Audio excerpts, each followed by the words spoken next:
Hello, welcome to Yates Makes. Today I'm using this, a Gelli plate. I love this thing. I'm only just scratching the surface of what you can do with it, but it's really versatile.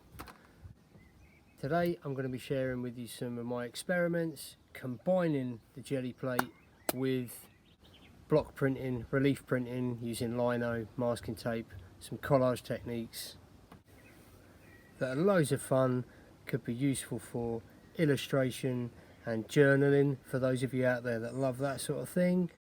And well, there you go, let's get to it.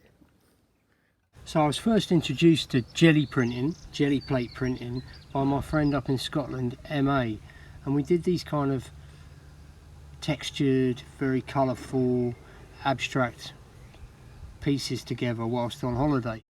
Encouraged by this, I did a little more research and found out you could do image transfer, which is something I love doing in my own art.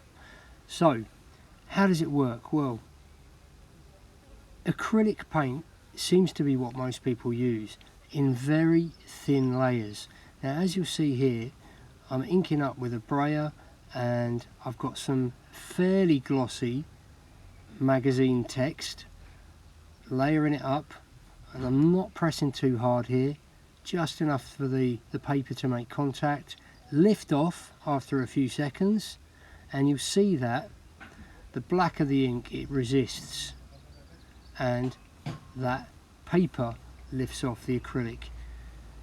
Paper on top, some weight, a couple of minutes, and peel it off and it pulls that acrylic paint straight off the Gelli plate. Fantastic. So now I've cracked image transfer. Seems to work really well with text. You'll have to experiment with the type of paper. Okay, I've just tried with loads of different magazines. So that's my basis for some collage work. So I'm going in now with some tissue paper collage, just folding that up into an old piece of paper to make the cutting out easier and duplicate those shapes, and I'm applying them with acrylic gel medium. Okay, so now I've got some negative space I want to fill. So I've got this old print plate, masking tape print plate of a jackdaw. If you're interested in how to prepare a masking tape print plate, I've got a couple of videos on my channel, check them out. So inking up with some water-based ink here. Shouldn't need too much ink because my surface is pretty flat. I've masked off the edge of my print there, just so I don't, just so I'm trying to keep it tidy. Great benefit of these masking tape print plates is you can sellotape them down really easy to keep them in place, flip them over, get your pressure right, do a bit of brayer work, maybe get the wooden spoon out, a bit more focused pressure, and bingo. There we go. Nice combination of kind of graphic elements, text, some pattern work, and the illustration. Okay, second experiment. I'm going to try and pull a few dry layers off at the same time. So step one, I transferred some text in black ink, and at this point I let it dry completely. I then went back over with some coloured areas. Again, I let these dry completely. Some hand-drawn stuff, again I let that pink dry. When everything was dry, I inked up with some yellow and white, and same as before, while that was wet, paper on, waited 2 minutes, and that wet white and yellow layer pulls all the dry layers off with it. It's fantastic, and you get this amazingly rich kind of textured and layered results you can get. Now my next step here was to introduce this little character that often pops up in my art. He's going to sit down in the bottom left, but I didn't think he'd hold up too well as a lino print against some of those kind of darker, muddier tones. So a little tissue paper, again applied with gel medium. That's going to be a kind of little frame for my lino print to sit in.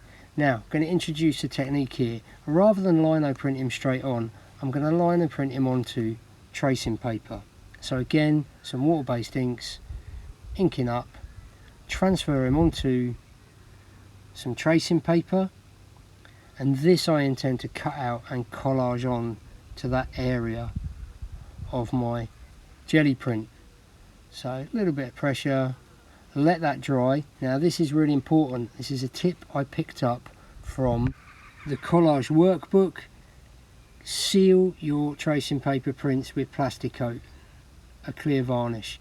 Otherwise, when you apply it to your collage with gel medium, it is going to wrinkle and be a bit of a nightmare. So I'm going to put a little green dot on for a heart that's going to show through that tracing paper. Cut them out, a bit fiddly, but didn't take too long, and I'll apply him when he's dry, or the plastic coat is dry. So a little bit of letraset work. I appreciate that's not something that everyone's got lying around, but I just love this technique, so I thought I'd share it. Lay that letraset down, some pro marker over the top, let it dry thoroughly, at least 10 minutes, and then you can pull off the letraset and kind of use it as a stencil to reveal your layers underneath. Very effective way of adding further layers of text in. Okay, my little lino print tracing paper man is dry, so apply him on with a bit of gel medium. When that's almost dry, brayer some greaseproof paper just to totally flatten him. Another one done. Kind of thrown everything at that one, but hopefully giving you loads of ideas. Right, last example. So I've already prepared this background. You've kind of seen the process now. Experiment with it, especially pulling off multiple layers at once, dry layers. It's really good fun. Okay, so over this background, don't ask me what the meanings are here. It was the first thing that came to my head. Some tiny little tissue paper red explosions, dead fiddly to cut out, but they kind of look pretty cool in the end. Again, I've got about 4 bits of tissue paper folded up in there, so I'll get a few multiples. Positioning those with the brush, again applied with gel medium. You're probably getting the picture by now that I quite like tissue paper collage. I love the fact it's translucent, so it works really well over an acrylic base, which is obviously what you get with these Gelli prints. Okay, here's my lino print plate for this, a little stamp I made of a bird cage. I'm going to position that straight over the middle. Again, fix that down, a little bit of tape on the back, flip it, brayer, wooden spoon. Make sure I've had enough pressure to transfer that image, and then my last little touch, which is going to be to add a bird up in the top left. Just transferring that now.